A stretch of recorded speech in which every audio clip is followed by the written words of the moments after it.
God is good. And all the time. If he's been good to you, make some noise for the Lord this morning. Yeah.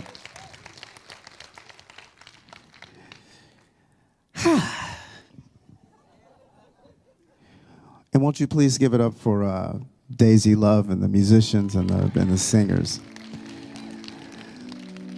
The musical ministry today is incredible. I am, every time that I'm honored to, every time that I'm invited to speak here, it is an honor, and it is humbling to think about my journey and all that has taken place in my life to bring me to this moment. I want to acknowledge Leah and her family here, the McIntosh family. Thank you for being here. I'm so happy that I have some time to spend with you today.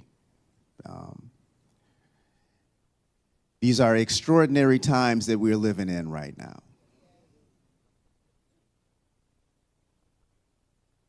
About a year ago this month, we lost my father. And he and my mom, who is here today, give it up for my mother. My mother, who's wearing the leopard with the red shawl and the... They say the fruit don't fall far from the tree.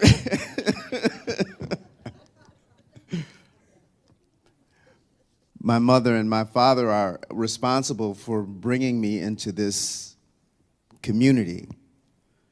In the late 80s, early 90s, I got sober in July of 1990. And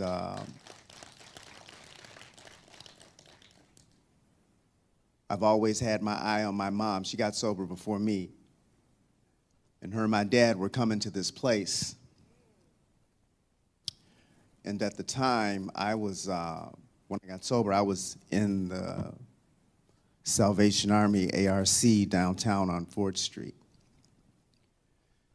And I didn't have a car, and I was catching the bus everywhere. And as my road to recovery progressed, and I was trying to make amends and heal my relationship with my folks, part of the healing for me was coming to then Church of Today with them. And I was inspired. I think I came in on the tail end of Jack Boland's presence. In fact, I heard Jack give a talk. He had to be in his 3rd decade of recovery, and he was giving a talk talking about he'd been sober for 35 years, and I thought that was impossible to achieve. How can anybody stay sober for 35 years when I couldn't not drink for 24 hours?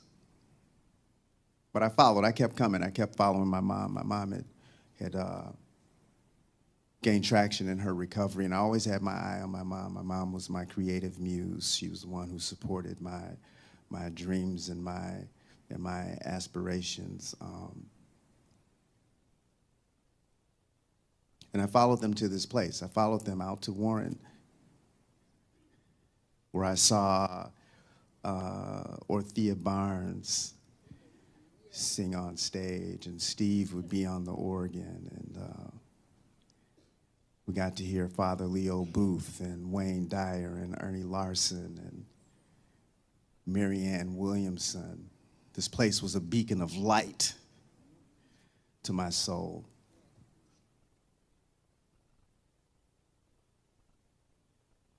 I aspired to know what true prosperity was. There was an air of affluence. There was an air of people becoming the best version of themselves.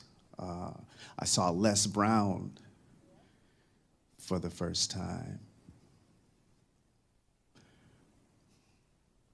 And after I left the Salvation Army and was on my own and had a few years of recovery under my belt,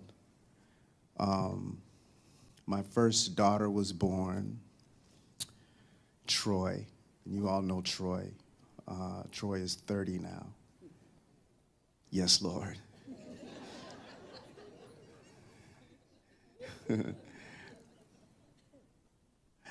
And I bought this 1987 Toyota Tercel. It was powder blue,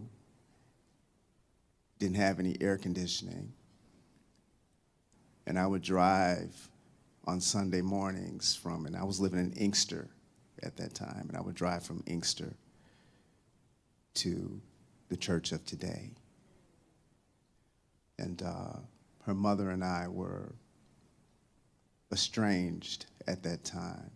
I've not always been the perfect partner or the perfect father, but I've watched all things work out for the good in my life.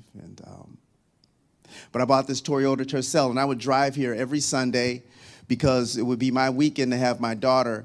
Guy Lynch was the senior minister, and the meditation was sacred to me.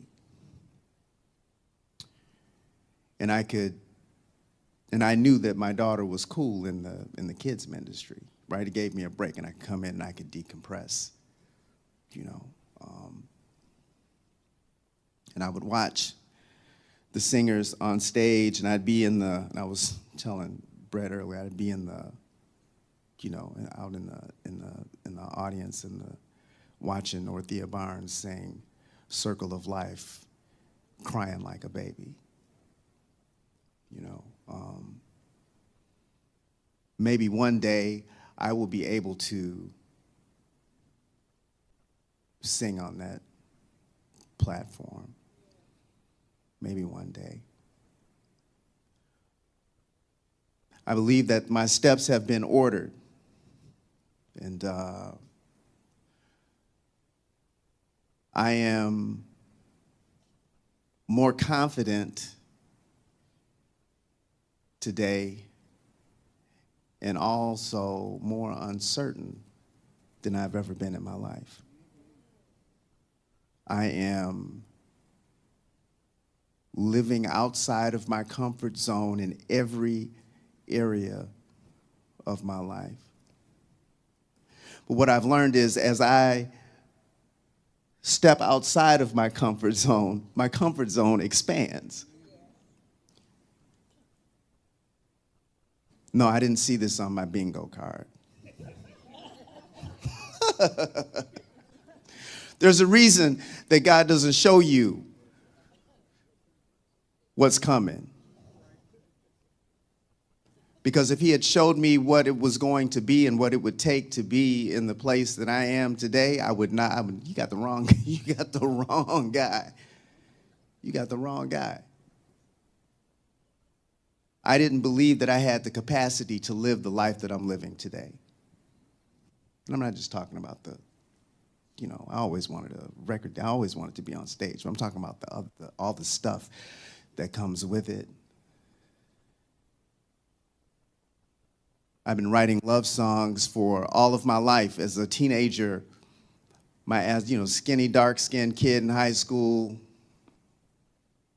in middle school, elementary school, the stuff that it takes to navigate your youth. And I thought that love can fix it all, man. If I just, hey girl.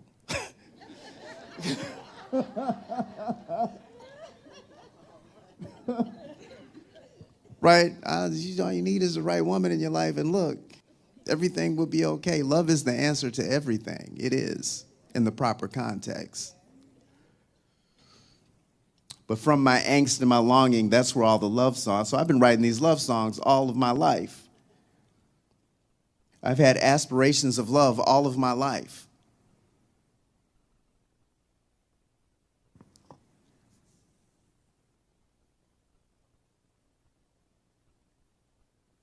But I never saw myself really living the life that I'm living today. I never saw myself being married. I was good as a single man. Look, I used to live next door in Lathrop Village, my house in Lathrop Village. There was a a family, the Voslers. They used to live next door, and it was the Pitt Rockefeller ceramic plate portrait of a family. And you could see the glow and the love coming out of the house. You know, the dad was the dad, the mom was the mom. You know, the roles were being fulfilled. They're still thriving today. And I would look in their house and I'd be like, dude, that's, you know, I don't have the capacity to do that. The weight and the responsibility that I don't have, you know. And fast forward to 2025, my wife and I have been married for 6 years, together for 11.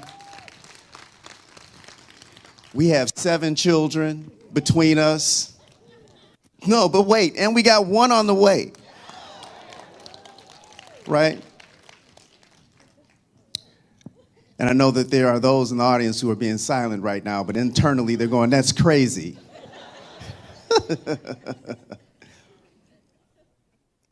But what it is extraordinary.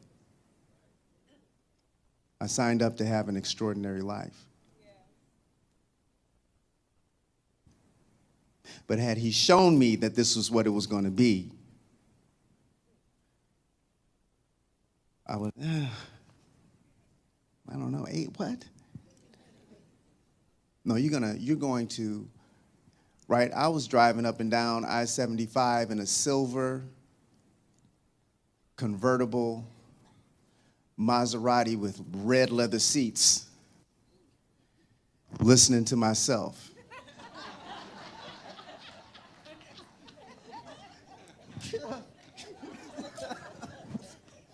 Right? I made good driving music. I was listening to myself. Look, I had a few dollars in my pocket. My songs are playing on the radio. I can come and go as I please. All the major decisions in my life are made free from consultation with anybody else. I'm running things. If I want a refrigerator, I can go buy a refrigerator. There's no conversation about what kind of ice cubes it make, or if the freezer's on the bottom, or if it connects to the internet. I didn't even know the refrigerator could connect to the internet.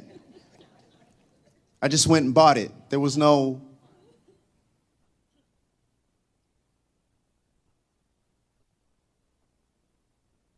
But we say the prayer of Jabez,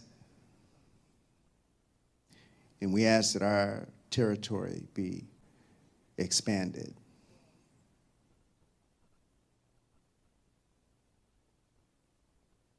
I had come as far as I was going to come by myself. For the rest of my journey, God gave me a partner.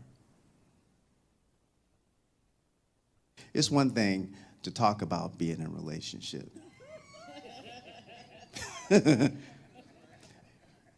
It's one thing to write about being in a relationship. Right, we can pontificate. I'm talking to all the grown folks, and the married people.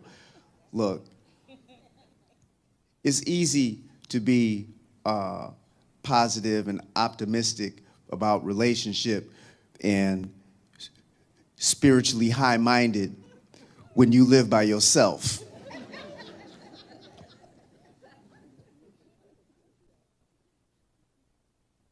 And then you sprinkle a few kids, right, outside of my comfort zone.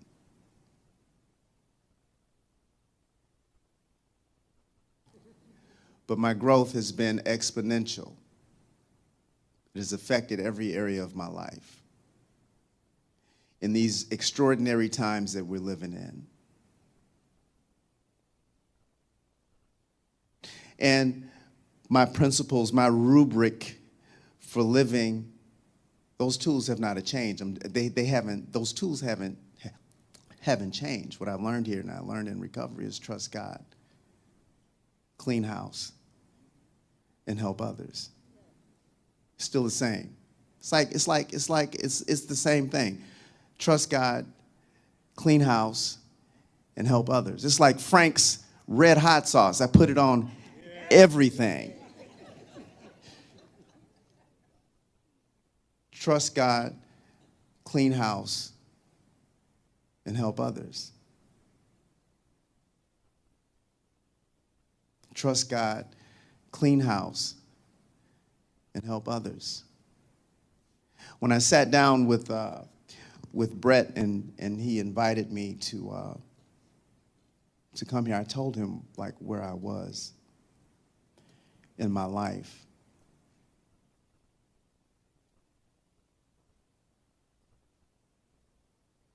Because the stakes are so high in every aspect of my life. The world seems to be on fire. And in order to assure that my steps continue to be ordered, I told Brett that I'm meditating on committing to the Lord whatever I do. Whatever I do, I seek God's guidance. And whatever I do, I bring him into it. I'm not sitting around waiting on something to happen. I'm moving, but I just want to, this is what I'm planning on doing. The Bible says not to lean on your own understanding. That doesn't mean that my understanding, my knowledge don't have a place. But I know that most of the time in my life, I'm operating without all the information. I don't have all the information. I don't have all the answers in this day and age when you can Google and speak into chat GPT anything and get an answer for anything. Sometimes it's okay to not know. It's okay to not have all the answers. It's okay to not know why. And to trust and to stand in faith when everything in the world seems to be on fire and crazy. God is still God.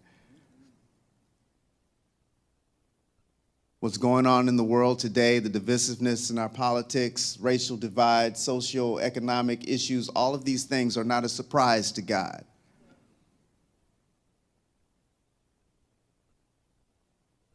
His plan for your life has not changed.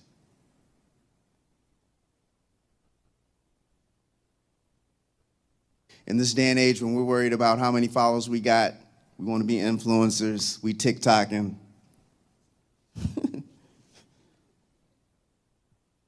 We're called to not only be a light in the world, but more importantly, I believe, be a light in just the people that you influence, just these people right here.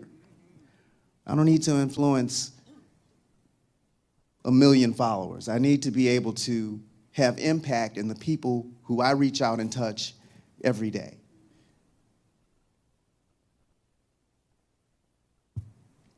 So he said, well, I was the light of the world. Jesus is the light of the world. I wasn't sent to save the world. I was sent to do what's in front of me and handle what I've been given stewardship over.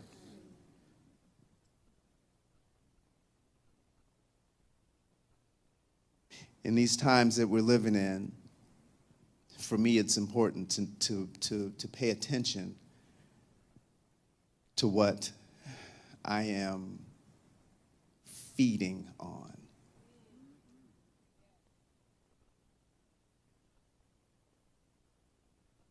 I stopped getting up in the morning and looking at my phone.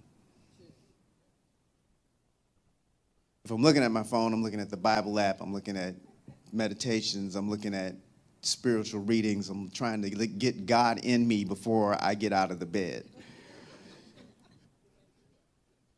I don't watch the news only enough to know that the world has not tilted off its axis, right? But I'm not feeding on that anymore. I'm not watching the political pundits go back and forth. I'm not engaging in the controversy.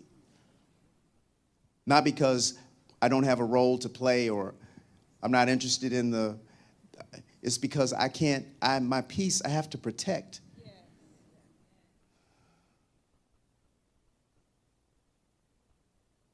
During the pandemic, I remember right when it was in. I mean, when you sit and ingest that stuff all day,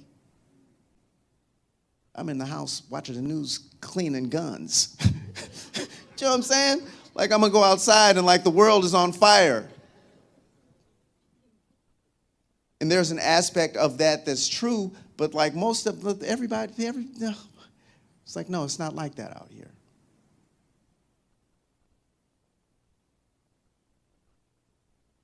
I can't, and I'm teaching my 5-year-old Trinity. You know, I have people call her before they call my lawyer. And I was trying to explain to her her brother, she's the only girl in that, well, you know, her brothers, like they get on her nerve. And I told her that she can't control what her brothers are doing, but she can control herself. Well, how do you do that? So how do you do that? This is a longer process to like teach you this, but I can't control what's going on out here. The only thing that I have an opportunity to do something about is my attitude and my mindset. I don't have to run the world. I just need to be able to control myself. My whole life is about managing my inner dialogue. If I can get my insides right, my outside, the external things will be okay.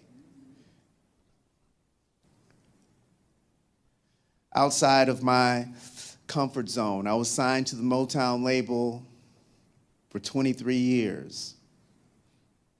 I remember, and there are moments in my life where they're like magical moments. You watch God move in your life, and one of those moments was announcing to the Renaissance Unity Church that I was signing to Motown. After taking we don't have enough time to go into it.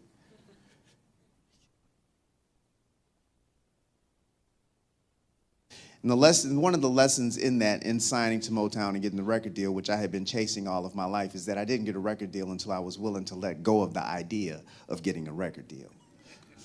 Right? Because I had thought that like if I had gotten a record deal and I made my mark in music, like that was just the thing. And then I started taking the 4T class. I started taking the 4T class because I had lied to American Express and they sent me a credit card and I would run up the balance on the credit card and then I would be robbing Peter to pay Paul to pay the credit card off. And I was doing this dance to pay my bills and I was at 12 Oaks Mall. And there was a Banana Republic at 12 Oaks Mall and there was something in the window that I wanted. But I knew that if I went in there and bought, that it was gonna initiate, it was gonna be like a domino effect, and I'm gonna have to do this dance in order to pay this bill. And I didn't go in and make the purchase, and I said to myself, with anger and tears, I said, I should be able to go into this store and buy anything I want and not have to do this dance. There has to be a better way to live. When you come to the end of yourself, in whatever area that it is, when you come to yourself, and in addiction, we call it the first step, the surrender, the acceptance of like, dude, there's got to be a better way to live. The student is ready, the teacher appears. Within a couple of weeks, I was in the 4T class, and I was no longer thinking about a record deal being the only way that I could make my way in the world. I let go of it. I was like, I'll still do music, but maybe there's something else. I started looking around to see what else I could do, and I failed at some things miserably. But because I was willing to let it go and make room, it seems like God is like, now you're ready to move forward. So announcing that to the congregation was, everything that we do, every obstacle that we overcome, every victory that we have in our lives small or large, you are a walking testimony to somebody. Are there any walking testimonies in the room today? So I got the record deal.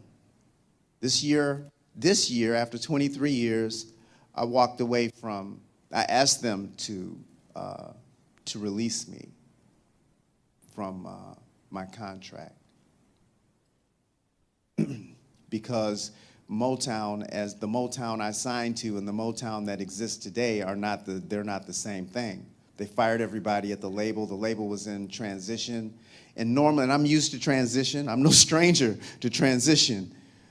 And we would just wait it out. You know, okay, well, when the dust settles, then I'll release more music. And then the thought came, it's like, well, what if the dust doesn't settle? And people had been advising me, or my friends and people within my circle had always been saying that, Kim, you're at a point where you can do all of this yourself. In fact, I started out as an independent. So you can do all of this yourself. You have the people, you have the knowledge, you have the relationships. You can do all of this yourself. For years, like this was, I just left this year. I started having those conversations in 2014, 2015. And I didn't do it. I'm like, if you ever seen the movie Titanic and the musicians on the boat's going down and they're like playing the violin, that was me, right?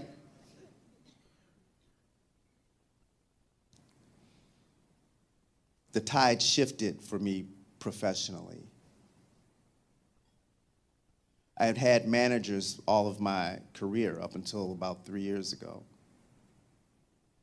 And people were like, you need to operate under the Taylor Swift Beyonce model and just not have a manager and just sit at the head of your table and hire, professionals and, and do it that way and be in charge. Everybody's accountable to you, 10, 20, 15% of your gross will be going back into your pocket and you can run your own thing. But it's like, dude, that's outside of my comfort zone.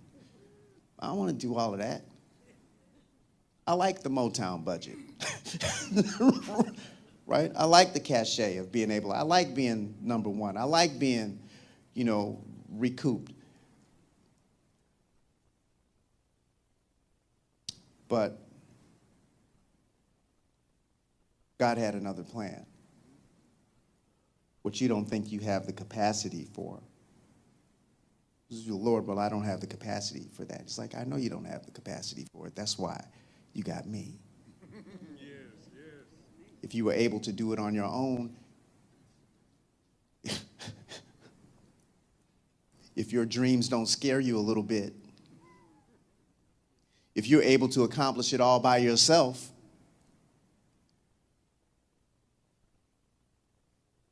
so now I'm an independent artist. The record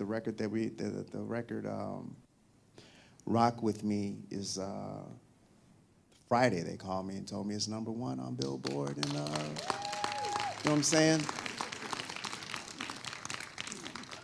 It's like, okay, so Marianne used to say, we don't need any more information. If you can come in here, it's like you have all the information that you need. The only mountain that's ever been in my way is me and my mindset. We have all the information that we need.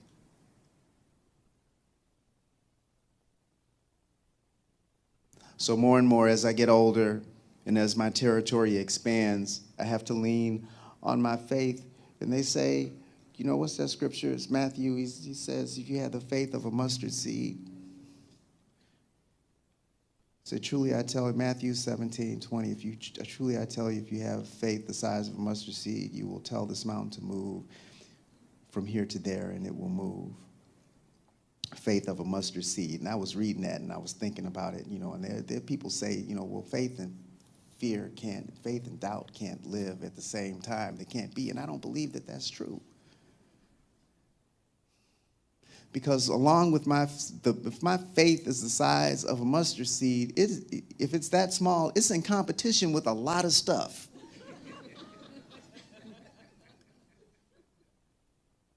It's in competition with a lot of stuff. Courage is not the absence of fear. Courage is being able to move forward in spite of how you feel. Every time I'm backstage, dude, there's a moment. I got to go out here in front of these people.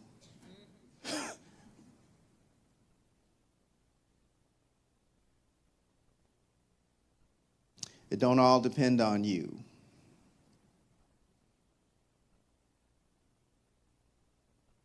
God is good. Been all the time. Thank you for having me today, Renaissance Unity. I appreciate you, and I love you.